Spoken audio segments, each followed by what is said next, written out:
सो hello दोस्तों, welcome back to my new video. सबसे पहले डिस्क्लेमर देना चाहूँगा कि इस वीडियो को प्योरली एजुकेशनल पर्पस के लिए ही रिकॉर्ड कर रहा हूँ मैं। कोई भी बाई या सेल का रिकमेंडेशन इस वीडियो के माध्यम से मैं आप लोगों को नहीं दे रहा हूँ। एंड एक रिमाइंडर भी देना चाहूँगा कि एक पेड टेलीग्राम ग्रुप मैंने ओपन किया है जिसमें आप लाइव मेरे साथ वन ऑन वन इंटरैक्ट कर सकते हो, किसी भी स्टॉक के टेक्निकल या फंडामेंटल रिलेटेड डाउट को भी पूछ सकते हो। ग्रुप ज्वाइन करने के लिए वन टाइम पेमेंट करना है 4,000 रुपये का, लाइफ टाइम का सब्सक्रिप्शन मिल जाएगा। ग्रुप ज्वाइनिंग लिंक वीडियो के डिस्क्रिप्शन बॉक्स में दिया गया है, वहीं पे मेरा ईमेल आईडी भी मेंशन्ड है, आप चाहें तो मुझे ईमेल भी कर सकते हो फॉर दिस ज्वाइनिंग पर्पस। तो चलिए अब हम लोग बढ़ते हैं स्टॉक्स की ओर। देखिए, कमेंट करते जाइए स्टॉक्स का नाम। मैं वीकडेज में भले ना कवर करूं, बट वीकेंड्स में स्टॉक्स को मैं कमेंट सेक्शन से ही शॉर्टलिस्ट करता हूं। आज जितने भी वीडियोस में स्टॉक्स को कवर किए गए हैं वो सारे स्टॉक्स कमेंट सेक्शन से ही शॉर्टलिस्ट किए गए हैं, समझ रहे हो ना।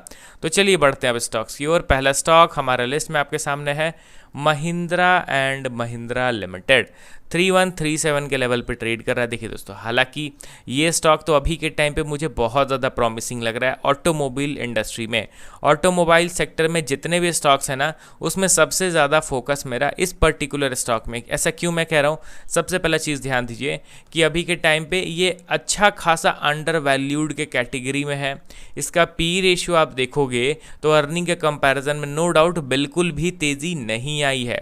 करेंटली 22 के आसपास इसका करंट पी रेशियो दिख रहा है। इन्वेस्टर के सेक्शन पे ध्यान दोगे तो ये तो ऑलरेडी काफ़ी ज़बरदस्त स्ट्रॉन्ग था ही, इसमें तो कुछ फर्दर फंडामेंटल एनालिसिस करने की तो ज़रूरत नहीं है। बट यहाँ पे हाँ वैल्यूएशन दिख रहा है जो मुझे काफ़ी ज़्यादा अट्रैक्ट कर रहा है। प्लस अगर टेक्निकल वाइज भी अगर आप देखोगे तो टेक्निकल वाइज भी ये काफ़ी ज़्यादा अट्रैक्ट कर रहा है मुझे। ऐसा क्यों?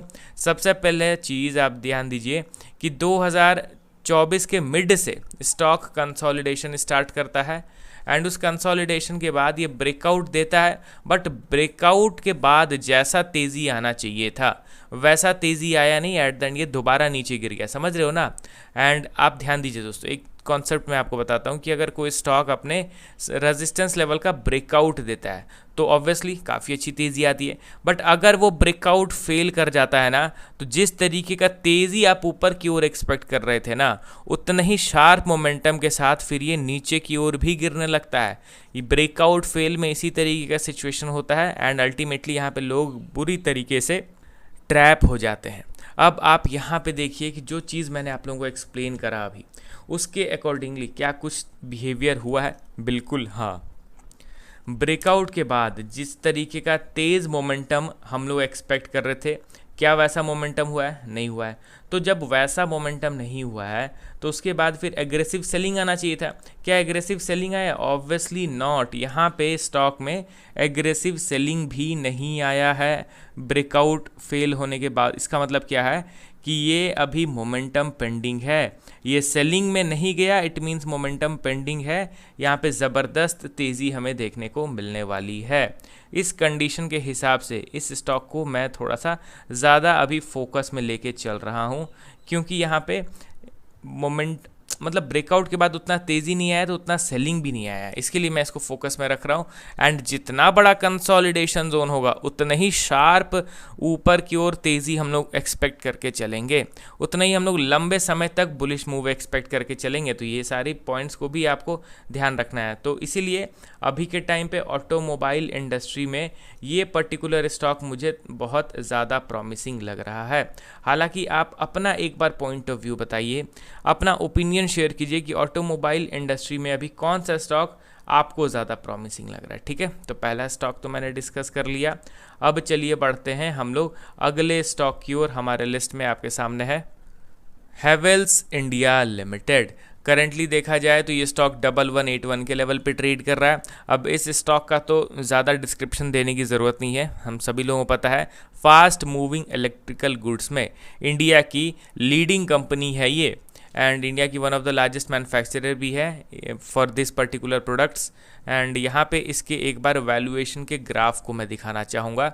अब आप खुद बताइए, 5 साल में लोएस्ट पी रेशियो पे अभी करेंटली अवेलेबल है। स्टॉक का वैल्यूएशन लोएस्ट लेवल पे रहे फंडामेंटली स्ट्रॉन्ग कंपनी का, तो फिर और क्या वैल्यू इन्वेस्टिंग चाहिए हमें। पी रेशियो 95 के आसपास था 2024 में, वहाँ से गिरता गिरता पी रेशियो आ चुका है 43 के आसपास। तो ऑब्वियसली अंडर वैल्यूड तो है ही, प्लस शेयर होल्डिंग तो स्ट्रांग पहले भी था, अभी भी स्ट्रांग है शेयर होल्डिंग, कुछ खास वैसा मेजर चेंज हम लोग को नहीं दिख रहा है।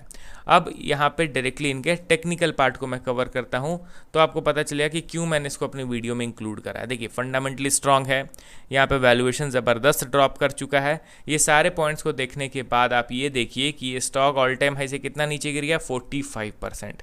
लार्ज कैप कैटेगरी का स्टॉक, अपने सेगमेंट की लीडर कंपनी 45% नीचे गिर जाए तो ऑब्वियसली इसको तो फिर रडार पे रखना ज़रूरी है ना।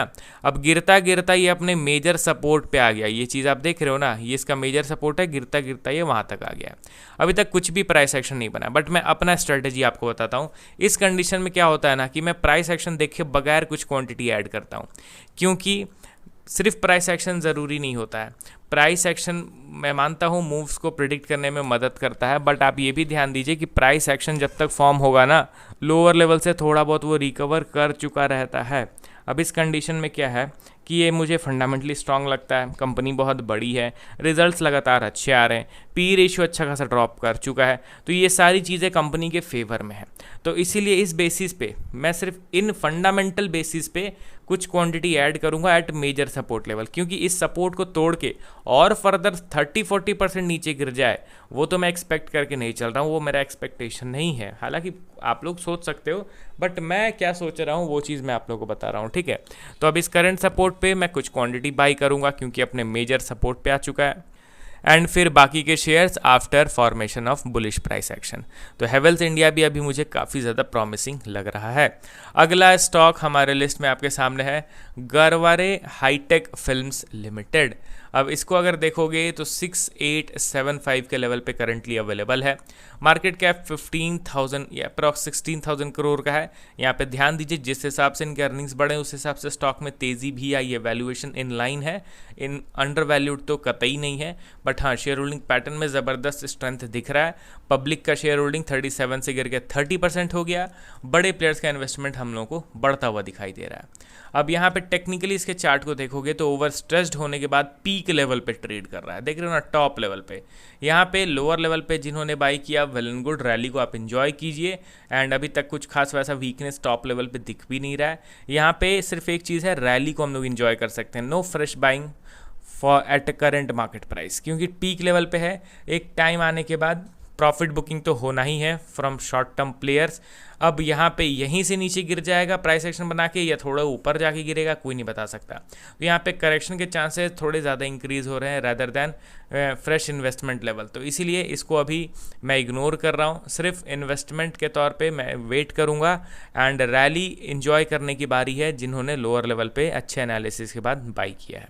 तो चलिए मिलता हूँ अब कल नए वीडियोज़ के साथ। Okay then, bye bye.